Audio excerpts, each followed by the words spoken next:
अस्सलाम वालेकुम नाज़रीन, रूबी न्यूज़ के साथ मैं हूं मोहम्मद अख्तर। सबसे पहले नजर डालते हैं सुर्खियों पर। हाई कोर्ट की नई इमारत की संग बुनियाद तकरीब में चीफ जस्टिस की शिरकत। वज़ीर आला रेवंत रेड्डी ने तहनीत पेश की। कांग्रेस इंतखाबी वादों को पूरा करे, केसीआर किसानों के साथ खड़े रहेंगे। बीआरएस के कारगुजार सदर केटीआर का बयान। कांग्रेस 14 या 15 नशिस्तों पर कामयाबी हासिल करेगी। निजामाबाद पार्लिमानी हल्के के उम्मीदवार टी जीवन रेड्डी को यकीन। जल्दी पेट्रोल डालने का इसरार करते हुए पेट्रोल पंप इंतजामिया को एयरगन से धमकी दी गई। मीर चौक पुलिस ने किया केस दर्ज।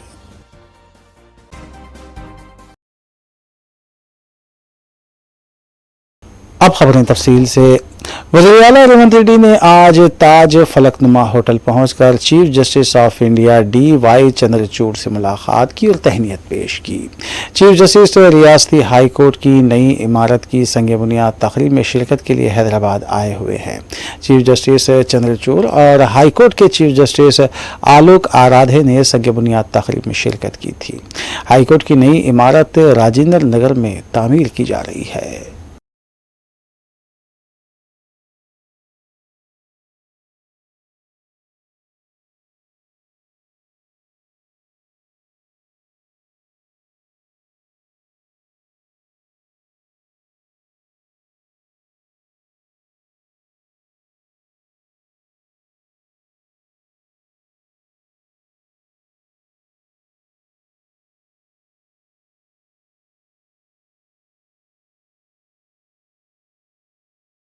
BRS working president KT Ramarao ने जिले राजेंद्र सिरसला में दौरा करते हुए वहां पर किसानों से मुलाकात की और किसानों से अपील की कि खुदकुशी करने से गुरेज करें। उन्होंने बताया कि रियासत में कुदरती खुश्क साली नहीं है, बल्कि कांग्रेस हुकूमत की लाई हुई खुश्क साली का किसान सामना कर रहे हैं। KT रामाराव ने वज़ीर आला रेवंत रेड्डी से मुतालबा किया कि वो इलेक्शन कमीशन से इजाज़त हासिल करते हुए फौरी तौर पर किसानों के 2 लाख रुपए के खर्चात माफ़ करने और रैतु भरोसा के तहत किसानों के अकाउंट में 15,000 रुपये जमा करने के इक़दाम करें। రైతులు అడగలేదు, మిమ్మల్ని ఎవరు కూడా నిజానికి డిమాండ్ చేయలేదు. మేమే డిసెంబర్ 9 నాడు అధికారంలోకి వస్తున్నాం. ఇప్పటిదాకా లోన్లు తీసుకొని వాళ్ళు కూడా తీసుకోండి, నేను వెంటనే 2 లక్షల రూపాయల రుణమాఫీ చేస్తా అని చెప్పింది రేవంత్ రెడ్డి. మరి ఇప్పుడు 4 నెలలైనా కూడా రుణమాఫీ అనేది కనీసం ప్రస్తావన కూడా లేని పరిస్థితి ఈరోజు రాష్ట్రంలో చూస్తా ఉన్నాం. రుణమాఫీ చేయకపోగా బ్యాంకుల ద్వారా ఇవాళ రైతులకు లీగల్ నోటీసులు ఇచ్చి మీరు కడతారా సస్తారా అని మెడ మీద కత్తి పెట్టినట్టు వ్యవహారం మరొక దిక్కు చూస్తా ఉన్నాం. ఇంకా దుర్మార్గం ఏంటంటే కేసీఆర్ గారు ఆనాడు 7,000 కోట్ల రూపాయలు తాను అధికారం నుంచి ఎలక్షన్లకు ముందు దిగిపోయే ముందు రైతుల కోసం యాసంగి పంట కోసం 7,000 కోట్లు మరి రైతు బంధు కోసం పెట్టిపోతే ఇవాళ ఆ మొత్తాన్ని కూడా ఆ సొమ్మును కూడా రైతులకు ఇయ్యకుండా, రైతులకు ఇప్పటి వరకు రైతు బంధు ఇవ్వకుండా కాంట్రాక్టర్ల ఖజానాలు నింపడానికి, కాంట్రాక్టర్లకు పేమెంట్లు చేయడానికి ఒక చిల్లర వ్యవహారానికి కూడా తెరదీసింది ఈ కాంగ్రెస్ ప్రభుత్వం. ఈ అన్నింటికీ మించిన దుర్మార్గం ఏంటంటే ఇవాళ నిజంగా కూడా రైతులను చూస్తే గోస అనిపిస్తున్నది. ఇక్కడ నేను కలిసిన రైతు పేరు పరశురాములు గారు. ఆయన కౌలు రైతు. ఒక 10 ఎకరాలు సారంపల్లి అనే గ్రామంలో తంగలపల్లి మండలంలో కౌలుకు తీసుకున్నారు. కౌలుదారు కాబట్టి పట్టదారుకు మొదలే 60,000 రూపాయలు ఆయన కట్టినాడు. ఇవాళ ఆయన పరిస్థితి ఏంటంటే మొత్తం మేతకు తప్ప ఎందుకు పనికిరాని పరిస్థితి ఈరోజు ఈ పొలం తయారైంది. ఇవాళ నిజంగా కూడా సిరిసిల్ల జిల్లాలో, రాజన్న సిరిసిల్ల జిల్లాలో ఈ పరిస్థితి వచ్చిందంటే ఇది కాలం తెచ్చిన కరువు కాదు, ఇది కాంగ్రెస్ తెచ్చిన కరువు. ఈ మాట నేను స్పష్టంగా ఎందుకంటున్నా అంటే పోయిన సంవత్సరం ఇదే సమయంలో ఆనాడు కాళేశ్వరం నీళ్లతో మరి మేడిగడ్డ నుంచి నీళ్లెత్తిపోసి మిడ్మానేర్ నింపి, మిడ్మానేర్ నుంచి అన్నపూర్ణ, ఆ పైకి రంగనాయక సాగర్, అక్కడి నుంచి జిల్లెల చెరువు, ఆడికెళ్లి కింద ఉండే ఈ మొత్తం ఈ గ్రామాలన్నింటిలో కూడా సారంపల్లితో సహా, నేరేళ్లతో సహా, రామచంద్రాపూర్తో సహా, చిన్నలింగాపూర్తో సహా ఈ గ్రామాలన్నిటికీ నీళ్లు ఇచ్చింది ఆనాడు కేసీఆర్ ప్రభుత్వం. కానీ ఈరోజు రేవంత్ రెడ్డి వచ్చిన తర్వాత మేడిగడ్డలో 3 పిల్లర్లు కుంగిపోతే ఆయనకు 3 నెలలు 4 నెలలు ఇంకా కూడా ఆ 3 పిల్లర్లను రిపేర్ చేసేందుకు టైం సరిపోతలేదు. ఇలా 3 పిల్లర్ల దగ్గర గిన్న ఒక కాఫర్ డ్యామ్ కట్టి నీళ్లను ఇవాళ కిందికి ఉత్తగా సముద్రంలోకి వేస్ట్ గా పోతున్న నీళ్లను పట్టుకొని నీళ్లు గనక పైకి పంపింగ్ చేసింటే ఈ 3 నెలల్లోనే ఆ పని చేసింటే ఇవాళ ఈ రైతుల పొలాలు ఎండకపోయినా మాట వాస్తవమా కాదా ఆలోచించమని చెప్పి నేను కోరుతున్నా. అందుకే నేను అనేది ఇది కాలం తెచ్చిన కరువు కాదు. कांग्रेस हुकुम खास कौंसल और निजामाबाद पार्लिमानी हल्के के उम्मीदवार टी जीवन रेड्डी ने मीडिया से बात करते हुए मल्लिकार्जुन खड़गे, सोनिया गांधी, राहुल गांधी से उन्हें टिकट देने पर इजहार तशक्कुर किया। उन्होंने कहा कि तेलंगाना में कांग्रेस 14 या 15 नशिस्तों पर कामयाबी हासिल करेगी। जीवन रेड्डी ने मरकज की एनडीए और रियासत की साबिका बीआरएस हुकूमत पर तनकीद करते हुए कहा कि वज़ीर-ए-आज़म नरेंद्र मोदी ने 2 करोड़ नौजवानों को मुलाजमतें देने और हर एक के अकाउंट में 15 लाख रुपए जमा करने का वादा तो पूरा नहीं किया। इसी तरह साबिक वज़ीर आला के चंद्रशेखर राव ने 2 लाख नौजवानों को मुलाजिमतें देने और मुसलमानों को 12% तहफ़्फ़ुज़ात देने का भी वादा पूरा नहीं किया।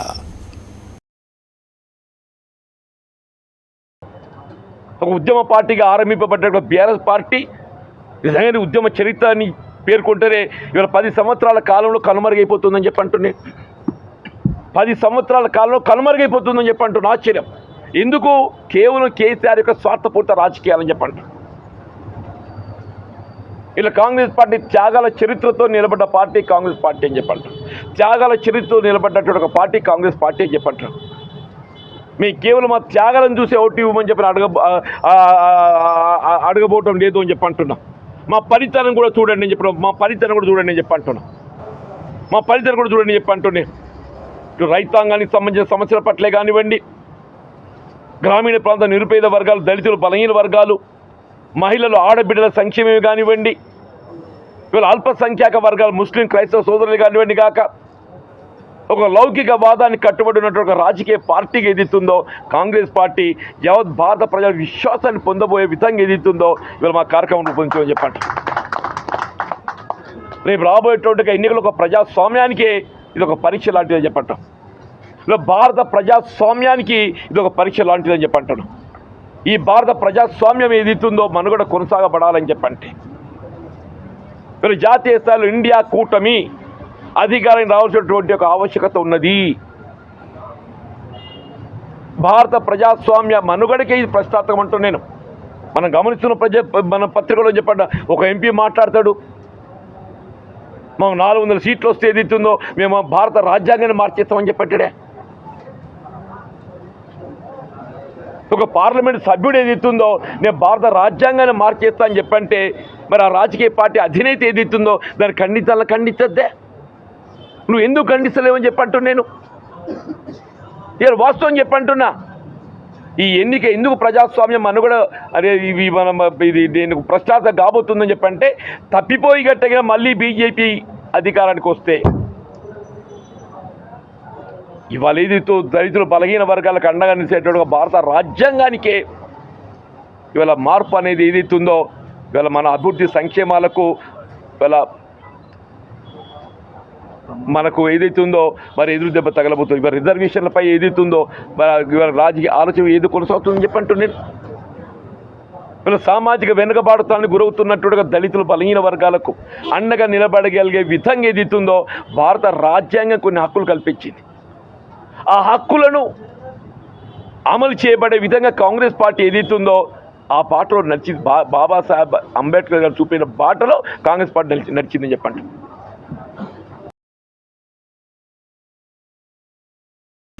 बीजेपी के राज्यसभा डॉक्टर लक्ष्मण ने वज़ीर आला रेवंत रेड्डी से मुतालबा किया है कि वो फ़ोन टैपिंग वाले मामले की सीबीआई के जरिए तहकीक़ात करवाएं। उन्होंने कहा कि अगर कांग्रेस हुकूमत इस केस की सीबीआई तहकीक़ात करवाने से गुरेज करती है तो ये वाज़ेह हो जाएगा कि कांग्रेस और बीआरएस एक ही सिक्के के 2 रुख हैं। उन्होंने कहा कि कांग्रेस क्यों साबिक़ वज़ीर आला के चंद्रशेखर राव और उनके अफराद ख़ानदान को बदउनवानी के ख़िलाफ़ सख्त इक़दाम करने की वजूहात की बिना पर पीछे हट रही है, इसकी वजाहत करें और आवाम को बताएं। ఈ ఫోన్ ట్యాకింగ్ వ్యవహారంలో కూడా ప్రభుత్వము లక్షల సంఖ్యలో విపక్షాలై, వ్యాపారులై లేదా సమాజంలో ప్రముఖులై, రియల్ ఎస్టేట్ బాధ్యులై, వ్యాపారులు అందరూ కూడా ఫోన్ ట్యాపింగ్ జరిగింది అనేటువంటిది మరి ఆరోపణలు.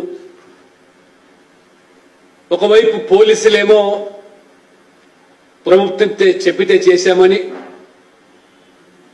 కేటీఆర్ గారేమో వారు మాట్లాడుతూ జరిగితే జరిగి ఉండొచ్చు, ఒకరిద్దరి లంగాలే లుచ్చాలే జరిగిండొచ్చు అని వారు మాట్లాడుతారు. అంటే కేటీఆర్ గారు ఒప్పుకుంటా ఉన్నారు, అంటే ఫోన్ ట్యాపింగ్ జరిగి ఉండవచ్చని. అది ఒకరిదా ఇద్దరిదా వేలదా ఆ విషయం పక్కన పెడితే అదేదో పోలీసుల పని మాత్రమని వారు చెప్తున్నారు. పోలీసులేమో ప్రభుత్వం ఆదేశాల మేరకు జరిపామని. ఈ రకంగా బాహాటంగా ఈ రెండు పార్టీలు కూడా ఒకరి మీద ఒకరు బురద జల్లే విధంగా నాటకీయ ఫక్కీలో ప్రజలను అసలు సమస్యల మీద నుంచి ఈ 6 గ్యారెంటీలు బీఆర్ఎస్ కాంగ్రెస్ ప్రభుత్వం రేవంత్ రెడ్డి గారు 100 రోజుల్లో మరి నెరవేర్స్తామని చెప్పి మాట తప్పిన అంశం. ఆ రకంగా పార్లమెంట్ ఎన్నికల ముందు ప్రజలను అసలు సమస్య నుంచి దృష్టి మళ్లించేదానికి బీఆర్ఎస్ ఏమో వాళ్ళ అవినీతిని, వారి కుటుంబ పాలనను, వాళ్ళ నియంతృత్వ పోకడను వారు ప్రజలు మొన్ననే ఎన్నికల్లో వారికి ప్రజా తీర్పునిచ్చి శిక్ష విధించినప్పుడు కూడా ఆ అహంకారాన్ని వీడకుండా ఏ రకంగా మేకపోతు గాంభీర్యాన్ని ప్రదర్శిస్తూ ఇంకా ఆ ప్రజల మీద నెట్టే ప్రయత్నం. ఈ రకంగా రెండు పార్టీలు కలిసి, అంటే బీజేపీ తెలంగాణ రాష్ట్రంలో, మోదీ హవా దేశవ్యాప్తంగా, తెలంగాణలో కూడా మారుమూల గ్రామంలో కూడా ప్రజలు పట్టం కట్టడానికి సిద్ధంగా ఉన్నారని తెలిసి ఈ రకంగా ఢిల్లీలో దోస్తీ, ఇవాళ గల్లీలో కుస్తీ ఈ బీఆర్ఎస్ కాంగ్రెస్ వ్యవహారంగా ఇవాళ స్పష్టంగా ప్రజలు ఇవాళ గమనిస్తా ఉన్నారు. रमजान मुबारक के आगाज़ के साथ ही कई हल्कों में इफ्तार पार्टियों का भी जोश व खरोश के साथ अहतमाम किया जाता है। मजलिसी क़ायदीन मुसलसिल मज़कूरा इफ्तार पार्टियों में मेहमान ख़ुसूसी की हैसियत से शिरकत भी कर रहे हैं। इस सिलसिले के तहत क़ायद मुखन्ना मजलिस अकबरुद्दीन ओवैसी भी दावत इफ्तार में शिरकत कर रहे हैं। 17 रमजान मुबारक को भी अकबरुद्दीन ओवैसी मजलिसी क़ायदीन की जानिब से मुनक़िद की गई दावत इफ्तार में मेहमान ख़ुसूसी की हैसियत से शरीक हुए। इसके अलावा सदर मजलिस बैरिस्टर असदुद्दीन ओवैसी ने भी दावत इफ्तार में शिरकत की।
थोड़ा रहमान फोन नीचे करो।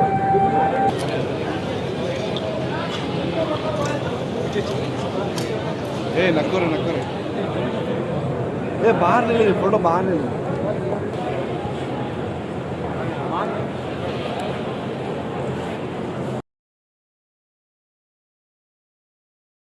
बीआरएस पार्टी के सेक्रेटरी जनरल व राज्यसभा एमपी के केशव राव को लेकर क़यासाराइयाँ गश्त कर रही हैं कि वो पार्टी छोड़ने वाले हैं। इससे पहले उनकी दुख्तर हैदराबाद की मेयर जी विजय लक्ष्मी के भी पार्टी छोड़ने की इत्तलात मिली थी, लेकिन वो फैसला नहीं हुआ था। लेकिन अब ये इत्तला है कि केशव राव ने पार्टी छोड़ने का फैसला किया और इस सिलसिले में वो बीआरएस सरबराह के CR से भी मुलाकात करने वाले हैं।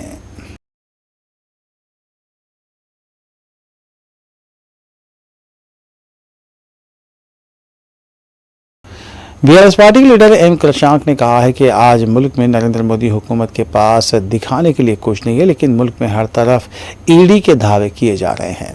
उत्तर प्रदेश, दिल्ली, मगरबी बंगाल, तेलंगाना के अलावा दूसरी रियासतों में ईडी के दावे हो रहे हैं। बीजेपी सिर्फ अपोजिशन को दबाने की कोशिश कर रही है। కశ్మీర్ నుంచి మొదలు పెట్టుకుంటే తెలంగాణ, ఢిల్లీ, కేరళ, అఖిలేష్ యాదవ్ గారి ఉత్తరప్రదేశ్, తృణమూల్ కాంగ్రెస్ బెంగాల్లో, ఆర్జేడీ బీహార్లో, వీళ్ళందరూ కూడా ఇన్ని రాష్ట్రాలు మీకు చూపెడుతున్నాయి. ఇది డజన్ రాష్ట్రాలు. ఇవాళ అన్ని రాష్ట్రాలలో ఒకటే అజెండా. ఏది? లోక్సభ ఎలక్షన్స్ నడుస్తుంటే ED ED ED IT CBI ఇదే. నరేంద్ర మోదీ గారి 10 సంవత్సరాల పాలన గురించి ఎక్కడా చర్చ లేదు. बीजेपी के एमपी बंडी संजय के खिलाफ पुलिस ने केस दर्ज किया है। बताया गया कि चारशंबे के दिन जंगी चल्ला में एहतजाज के दौरान पुलिस को फराइज की अंजामदही से मुबैना तौर पर रोका गया था। नाचारम के इंस्पेक्टर नंदेश्वर रेड्डी की शिकायत पर पुलिस ने बी संजय और दीगर 9 अफराद के खिलाफ मुकदमा दर्ज किया है।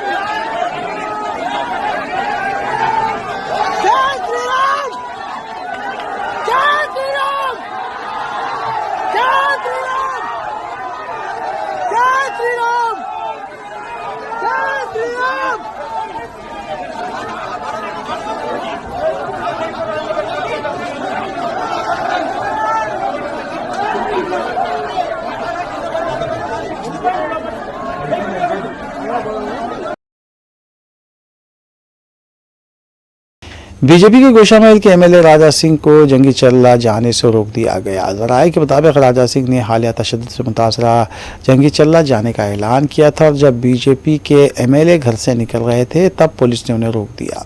राजा सिंह ने कहा कि केसीआर और रेवंत रेड्डी के इख्तिदार में कोई फ़र्क नहीं है। केसीआर के दौर में हिंदुओं पर हमले हुआ करते थे और रेवंत रेड्डी के दौर में भी हमले हो रहे हैं।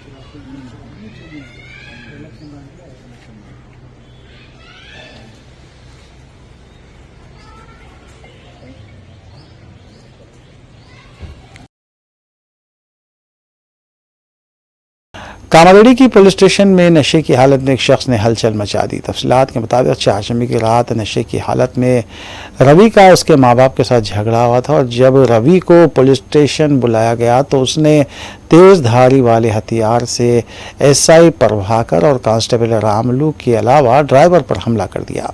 जख्मी पुलिस मुलाजमिन को हॉस्पिटल भेजा गया जबकि पुलिस की कार्रवाई जारी है। जरूर आगे जरूर है ना ओकन से वेट वेट सीधा ना वेट जरूर जरूर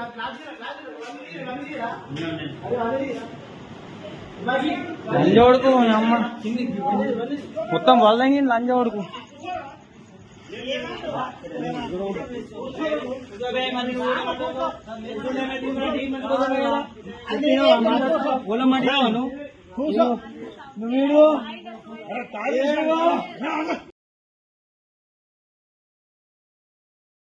लालपल्ली पुलिस स्टेशन हदूद में वाक़ बिस्किट फैक्ट्री में आग लगने का वाक़या पेश आया है। तफसीलात के मुताबिक पहले फूड बिस्किट फैक्ट्री में अचानक आग लग गई, ताहम इस वाक़े में किसी भी तरह का कोई जानी नुकसान नहीं हुआ, अलबत्ता भारी माली नुकसान का खदशा ज़ाहिर किया गया है।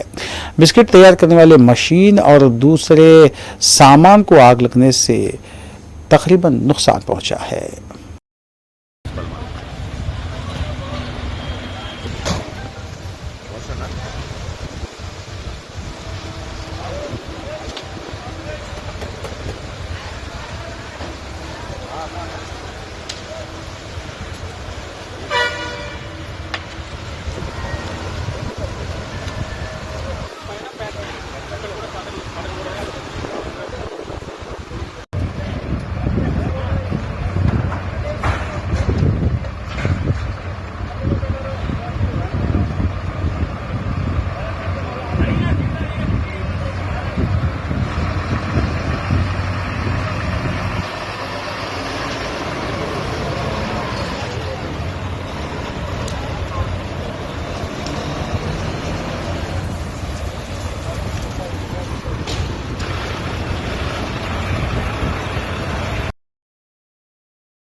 मेदक के अंदुल मंडल के मनसानपल्ली में शादी के लिए बारात को लेकर जा रहा ट्रैक्टर उलट गया। इस हादसे में 3 लोगों की मौत हुई है। बाद अफराद जख्मी बताए गए हैं जिन्हें हॉस्पिटल मुंतकिल किया गया। बताया गया कि 30 लोग इस हादसे में जख्मी हुए हैं। 2 महलूकीन की शिनाख्त जनगम्मा और पेद्दामा की हैसियत से की गई है। लाशों और जख्मियों को हॉस्पिटल मुंतकिल किया गया और पुलिस मसरूफ तहकीकात है।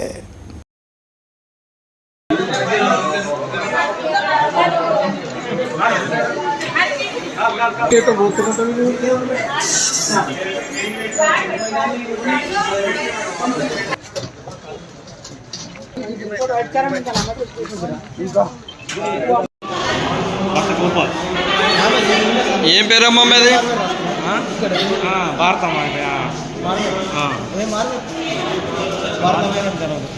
ఏమైతుందమ్మా అమ్మే? ఏమే ఏం పేరమ్మా ఇది? ఎవరు మీది? ఎందుకోసం వచ్చారు?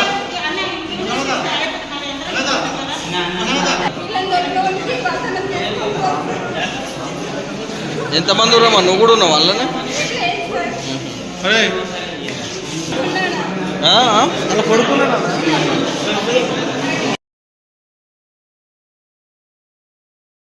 तेलंगाना के जनगांव के एसीपी दामोदर रेड्डी को सियासी जमात के प्रोग्राम में शरीक होने पर तबादला कर दिया गया। रियासती डीजीपी की तरफ से इस सिलसिले में एक अहकाम भी जारी किया गया। एसीपी दामोदर रेड्डी को इंतखाबी ज़ाब्ते अखलाक की खिलाफ वर्जी का मुरत्तिब पाया गया है।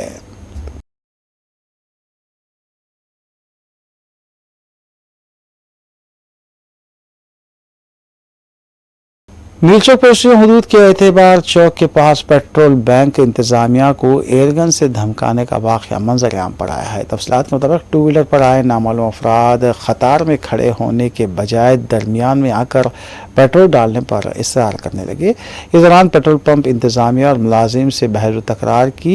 उसके साथ ही एयरगन निकाली गई और पेट्रोल पंप इंतजामिया को संगीन नताइज की धमकी दी गई।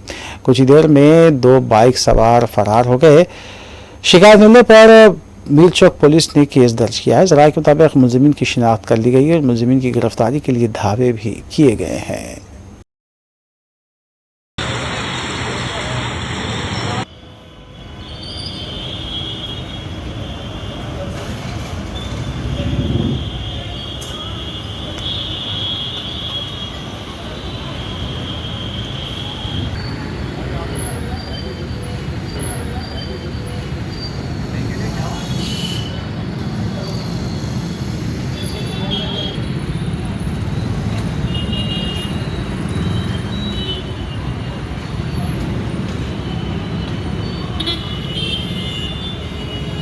वो बंदा मेरे पास आया था।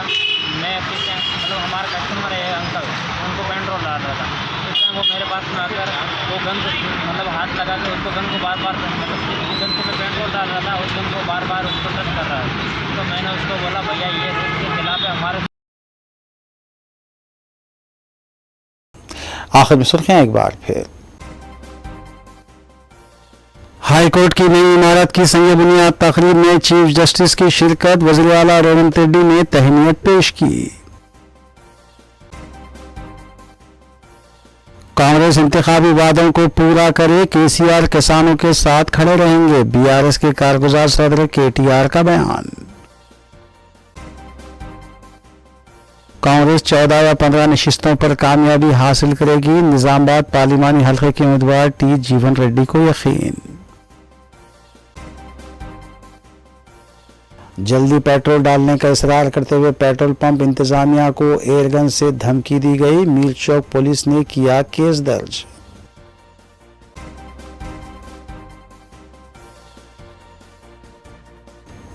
नाज़रीन, रूबी न्यूज़ की फीडबैक के लिए स्क्रीन पर दिए गए नंबर पर आप कॉल कर सकते हैं या ईमेल के जरिए हमें पैगाम भी भेज सकते हैं। इसी के साथ रूबी न्यूज़ यहीं इख्तिताम पज़ीर होती है। रूबी न्यूज़ की सारी टीम को दीजिए इजाज़त। अल्लाह हाफ़िज़।